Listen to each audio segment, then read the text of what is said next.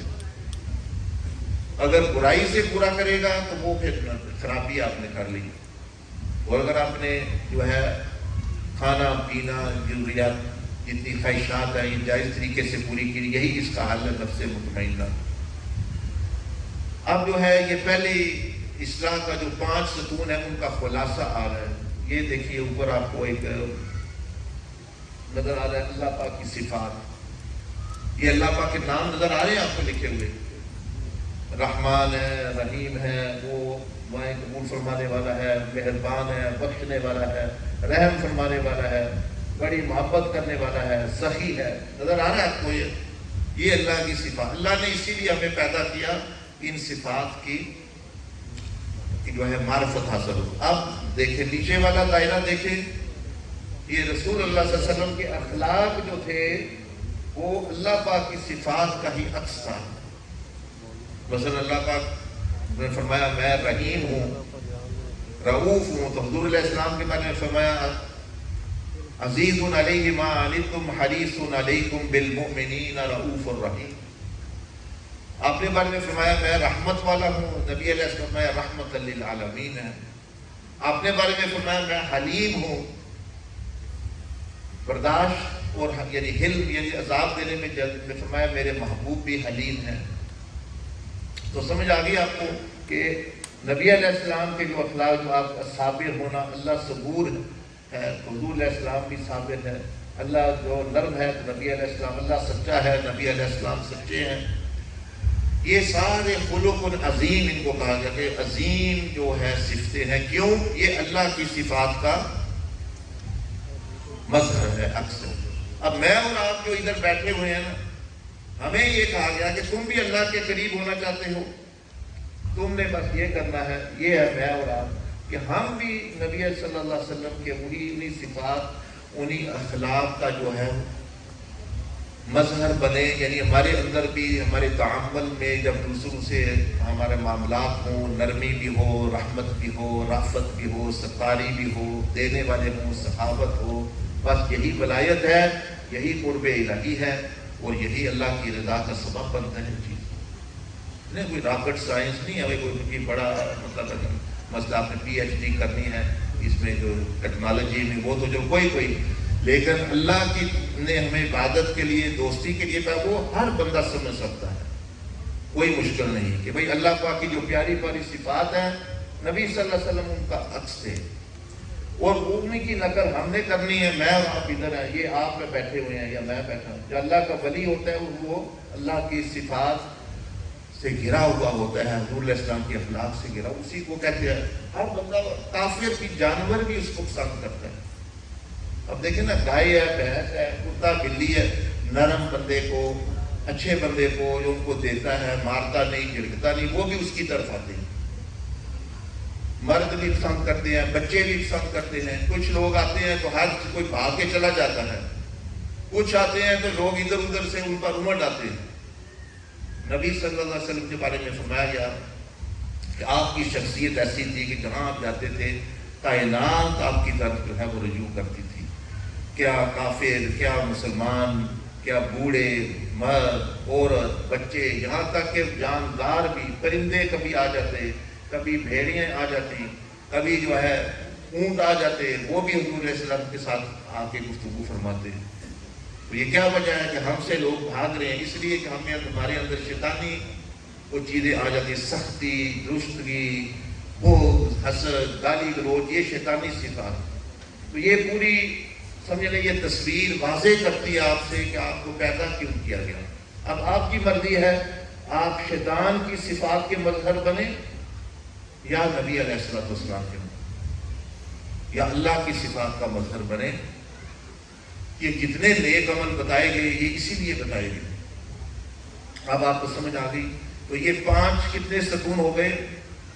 5 ستون، جسم یعنی روح کا تزکیہ، روح کا تزکیہ، روح کو تو ہمیں مقصد زندگی مل گیا، صحیح مقصد۔ جسم کا یہ ہے 7 اعضاء، برائی میں استعمال نہ ہو، اچھے استعمال ہو۔ دماغ کا پاک ہونا، دماغ نفع بخش، حسن زن، تعمیری سوچ، مشکلات کو حل کرنے والا دماغ، نہ کہ تخریبی، شیطانی اور مطلب لوگوں کے نقصان کا سوچنے والا۔ دل کا کیا؟ وہ صفات خدا بندی اور اخلاق محمدیہ کا مطلب بنے۔ اور نفس کا کیا ہے کہ خواہشات کا جائز استعمال، جذبات کا، جو جذبات بندے میں مثال کے طور پر خواہش ہے، غصہ آ گیا ہے، اس کو اچھے طریقے سے استعمال کرے۔ اگر محبت کا جذبہ ہے تو اچھے انداز میں استعمال کرے، جہاں محبت کرنی چاہیے وہاں استعمال کرے۔ حلال ذرائع سے خواہشات پوری کرے، ضروریات جو نہیں ہوتی، پتہ ہے میں آزمائش میں ہوں، میں اس دنیا میں ہوں، میں آخرت میں نہیں ہوں جہاں ہر خواہش پوری ہونی ہے، یہاں نہیں بھی ہوتی چیزیں۔ تو یہ اب انفرادی اصلاح کے 5 ستون ہو گئے۔ یہاں جو ہے نبی علیہ السلام نے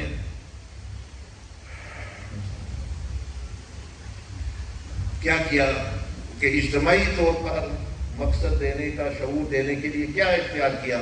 وہاں آتے ہی مسجد قباء بنائی، وہاں فرد کی اصلاح تھی، اس کو کیلے مقصد زندگی دیا کہ بھئی اے میری امت، تمہارا مقصد زندگی اللہ کی رضا، آخرت کی کامیابی یہ ہے۔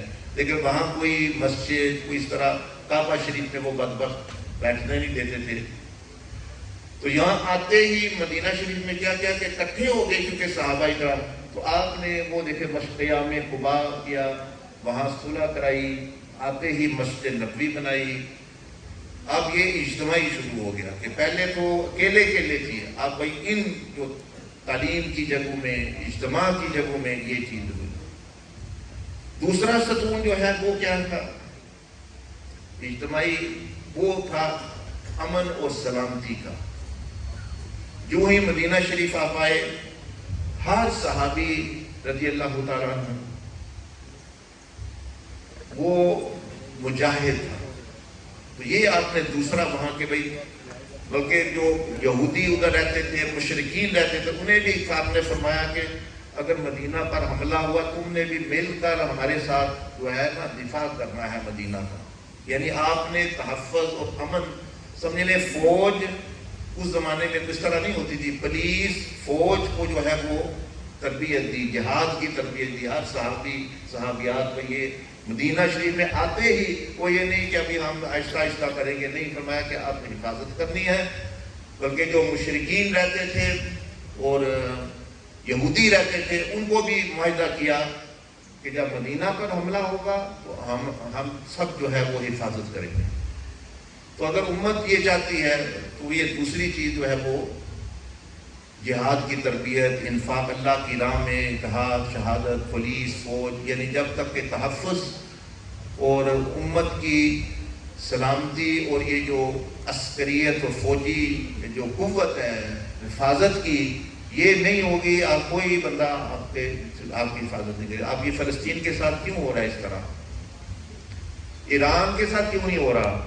انہوں نے میزائل بھی مارے ہیں 2-4 یا جتنے بھی 100-200، ان پر وہ کیوں 2 دفعہ انہوں نے وہ کیوں نہیں حملہ کر رہے ہیں؟ صرف اتنا پتا ہے یہ بھی آگے سے کچھ کریں گے۔ یہ افغانستان سے کیوں چلے گئے؟ بڑی بڑی سپر پاوریں بھائی یہ کچھ کریں گے آگے، حالانکہ ان کے پاس نہ ٹیکنالوجی تھی نہ کوئی، جو بھی انہوں نے جیسے بھی جد و جہد کی، لیکن جب تک یہ نہ ہو یہ آپ کو کوئی یہ ادھار میں حفاظت نہیں دے گا، سلامتی نہیں دے گا۔ وہاں تو یورپ والے دیکھیں نا ڈر کے، سویڈن کہہ رہا ہے کہ مجھے بھی نیٹو میں شامل کر لو، سوئٹزرلینڈ وغیرہ دوسرے ملک نہ پہ، فن لینڈ، وہ یہ روس حملہ نہ کر دے، ہمیں بھی نیٹو کا ممبر بنا دو۔ یعنی کہ نا کافر ملک اور زیادہ اتحاد کر رہے ہیں آپس میں کہ بھئی ہمارا جو امن ہے، یہ سلامتی ہے، یہ تب قائم رہے گا۔ تو یہ حضور علیہ السلام نے تو آتے ہی کافروں کو بھی ملایا ساتھ کہ تم نے بھی مدینہ شہر کی حفاظت کرنی ہے، کسی ہر ایک کی عزت، جان، مال، دین اپنا اپنا، اپنی تورات پر عمل کرو، اپنی انجیل پر عمل کرو، اپنے طریقے پہ عبادت کرو، لیکن جان، مال، عزت سب کا برابر، یہ حفاظت ہوگی سب کی، چاہے وہ یہودی کی عورت ہے، عیسائی کی عورت ہے، مشرکین، وہ آپ علیہ السلام نے سب کو تحفظ دیا سب۔ تو یہ دوسرا ستون بھی سمجھ آ گیا آپ کو، یہ جسم جسم ویسے بھی دیکھیں نا، آپ بیٹھے ہیں تو جسم آپ کی حفاظت کر رہا ہے، ہڈیاں ہیں، ڈھانچہ ہے، پسلیاں ہیں، دل کی حفاظت کر رہی ہیں، ایک سٹرکچر ہے. تو جسم کا مطلب بھی حفاظت ہو. جسم انفرادی طور پر تو آپ کی فوج یہ جسم ہے، لیکن جب اجتماعی صورت میں وہ فوج اور وہ چیز بن جاتی ہے. تیسرا جو ستون ہے وہ ہے علم کا ستون. آتے ہی نبی علیہ السلام نے علم کی ترویج پر مسجد نبوی میں پڑھانا شروع کر دیا، لکھانا شروع کر دیا. جو اصحاب صفہ کا جو ہے وہ یعنی مدرسہ قائم فرمایا.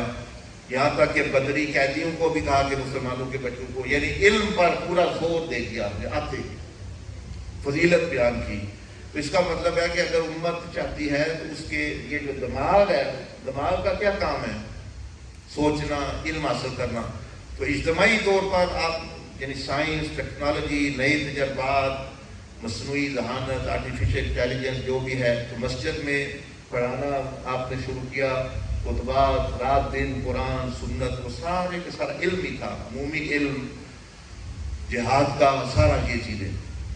تو یہ جب تک یہ ستون یا پلر آپ سمجھ لیں سائنس ٹیکنالوجی کا نہیں ہوگا، آپ کچھ نہیں کر سکتے. آپ سب کچھ لے کے بھی آپ بیٹھے ہوں گے، آپ کے پاس کچھ نہیں. اسی طرح جو ہے چوتھا جو ستون ہے وہ یہ ہے سیاسی قوت کا ستون. نبی علیہ السلام جب تشریف لائے تو وہاں کئی سیاسی قوتیں تھیں، لیکن آپ علیہ السلام نے ان کو اکٹھا کر کے اور خود جو ہے وہ سربراہ بنے مدینہ کی ریاست کے. وہ سیاسی قوت بھی حاصل کی.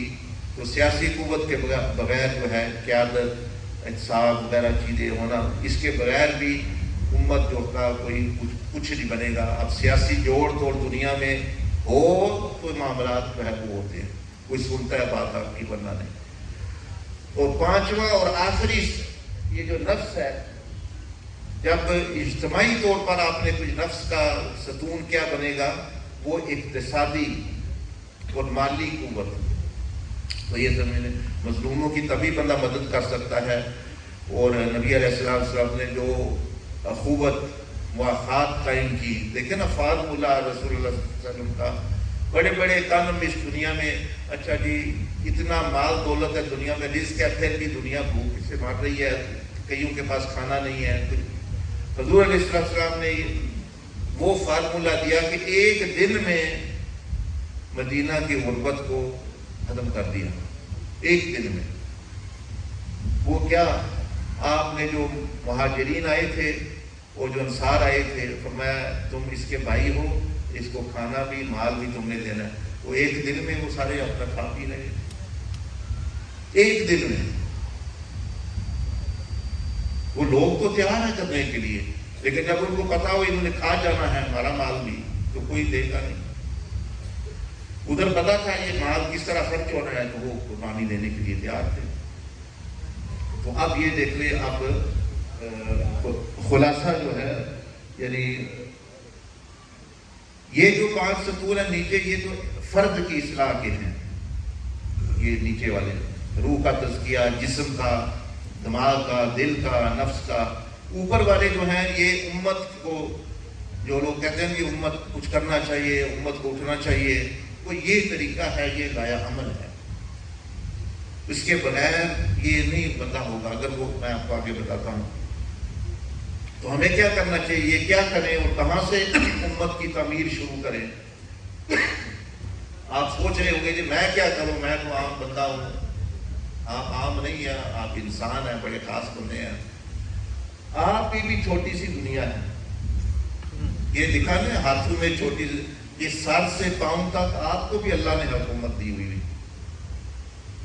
اس کے بھی 7 بر اعظم ہیں. آپ نے سنا ہوگا 5 بر اعظم، یہ 7 آسٹریلیا، جو افریقہ، امریکہ، جنوبی امریکہ 7. تو یہ جو آپ کے جو جسم ہے یہ بھی ایک چھوٹا سا جہاں ہے، اس میں بھی 7 بر اعظم ہیں. یہ دیکھ لیں دنیا میں بھی ہے نا، شمالی امریکہ، جنوبی امریکہ، افریقہ، آسٹریلیا، ایشیا، یورپ. یہ جو آنکھیں ہیں یہ بھی ایک پورا بر اعظم ہے آپ کی دنیا کا.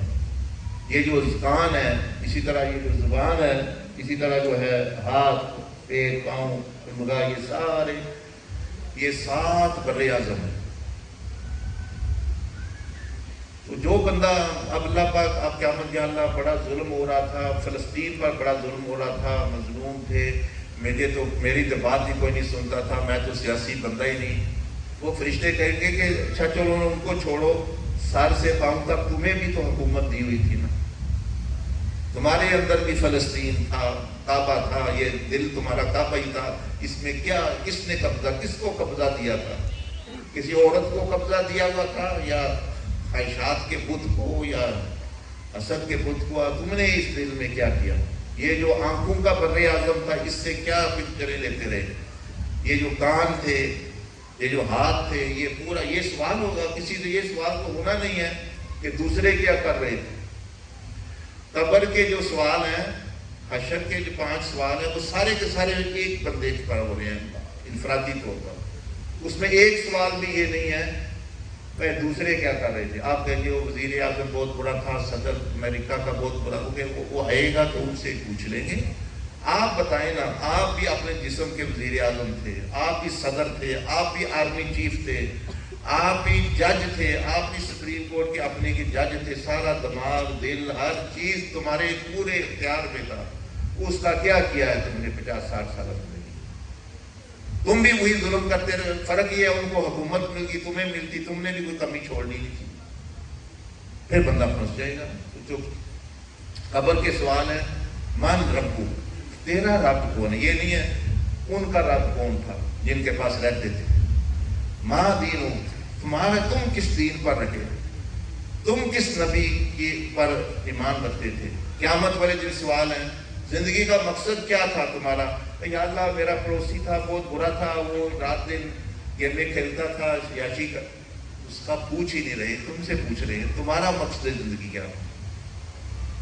دوسرا سوال، جوانی میں تم نے صلاحیتیں کدھر استعمال کی؟ یا اللہ بڑے برے لوگ تھے، میرے دوست بڑے برے تھے، تاش کھیلتے رہتے تھے، یہ گاڑیوں جگاتے تھے، تو ان کا سوال ہی نہیں ہے، تمہیں پوچھا جا رہا ہے کہ تم نے اپنی صلاحیتیں جوانی میں کھائیں، مال کہاں سے خرچ کی، کہاں سے کمایا؟ کیا بتائیں یا اللہ، وہاں تو جو ہے رشوت کا دور دورہ، کرپشن کا دور دورہ، کچھ نہ پوچھیں، ان سے پوچھ لیں گے تم بتاؤ نا تم نے کیا کیا، کہاں پھر خرچ کیا؟ پھر 5واں آخری سوال بڑا خطرناک ہے، وہ یہ ہے، اپنے علم پر عمل کتنا؟ یہ سوال ہی نہیں ہے کہ اللہ میں تو ان پڑھ تھا، میں تو ڈگری لی دنیا کی، مجھے تو دین کا پتہ ہی نہیں تھا، مجھے تو ماں باپ نے پڑھایا نہیں، میں تو سیدھا سادہ بندہ، تو کہیں چھوڑ دے، چلو ہو گیا، تم سیدھے سادے ہو، جو تمہیں پتا تھا اس پر کتنا، اسی پر تمہارا پرچہ فیصلہ کر دیتے۔ تمہیں پتا تھا نماز پڑھنی ہے، دھوکہ دہی غلط ہے، جھوٹ غلط ہے، خیانت، زنا، شراب، فحاشی ہو جانے، اسی پر تمہارا فیصلہ کر دے، چھوڑو جو تمہیں نہیں پتا، وہ تمہیں نہیں پتا۔ تو یہ آپ دیکھ رہے ہیں نا، یہ پورا بر اعظم ہے۔ تو اس لیے بندے کو اگر چاہیے، ہم چاہتے ہیں یہ امت محمدی صلی اللہ علیہ وسلم دوبارہ آگے بڑھے، تو علم میں بھی آگے بڑھیں، دین کی دعوت میں بھی آگے بڑھیں، سیاست میں بھی آگے بڑھیں، اقتصادیات میں بھی، اور عسکریت، دفاعی قوت میں بھی۔ یہ 5 جو ستون نبی علیہ السلام نے سکھائے، اب یہ دیکھیں، یہ جو نیچے والی نظر آ رہی ہے نا زمینیں آپ کو، یہ فرد کی اصلاح ہے۔ فرد کہتے ہیں ایک، جیسے آپ بیٹھے ہیں، میں بیٹھا ہوں، تو ہمارے جو ہیں وہ 5 اگر ستون ٹھیک ہے، جسم، دل، دماغ، اسی پر جو ہے یہ اوپر امت کے 5 ستون کھڑے ہوتے ہیں، اس پر امت کھڑی ہوتی ہے۔ اگر نیچے ہی گڑبڑ ہے، ہمارے اصلاح نہیں ہے، تو میں ریڑھی فروٹ بیچ رہا ہوں تو میں بے ایمانی کر رہا ہوں، وہ حکومت کی ریڑھی میرے سامنے ہوگی جب میں وزیر اعظم، میں نے وہی کام کرنا ہے۔ مسئلہ ریڑھی میں یا حکومت کے تخت میں نہیں ہے، مسئلہ مجھ میں ہے چیز۔ اسی لیے جو ہے نبی علیہ السلام نے 13 سال صحابہ پر محنت کی، 23 سال محنت کی، پھر جا کے وہ ابوبکر، عمر، عثمان و علی آگے جو ہے وہ بات چلی گئی۔ بعد میں جب اصلاح نہیں ہوئی، یزید کا کیس تھے، اصلاح نہیں ہوئی، پھر یزید وہ اس طرح کیا بنا ہوتا ہے۔ خیر وہ تو جانے ظلم ہوتا رہا، ہوئے گا، قیامت تک بھی لوگ برے اچھے آتے رہیں گے، لیکن میں اور آپ تو کم از کم آپ نہ بچے. کیوں تو یہ آپ دیکھ رہے ہیں، یہ پہلے انفرادی اصلاح آتی ہے، اس کے بعد کیونکہ یہ بھی کئی دفعہ میڈیا میں نا لوگ سوال کرتے ہیں جی تسی تے مسیتاں دی گل کر رہے ہو، تزکیہ دی گل کر رہے ہو، دیکھو امت وچ کیا ہو رہا ہے. وہی بات یہ ہے کہ ایک ترتیب ہوتی ہے. نبی علیہ السلام نے سورۃ عصر میں اللہ نے قرآن مجید میں ترتیب بیان کی ہے کہ کیسے اصلاح کرنی ہے. وَالْعَصْرِ إِنَّ الْإِنسَانَ لَفِي خُسْرٍ، انسان نقصان میں ہے. پھر آگے مگر وہ لوگ ایمان جو لائے اور اعمال صالحہ، یہ فرد کی اصلاح ہے، یہ انڈیویجول پر فوکس کیا جا رہا ہے. پہلے ایمان اور اعمال صالحہ، وَتَوَاصَوْا بِالْحَقِّ وَتَوَاصَوْا بِالصَّبْرِ. پھر جو ہے اجتماعی، دوسروں کو بھی حق بات کی تلقین اور جو ہے صبر کی جو ہے وہ تلقین.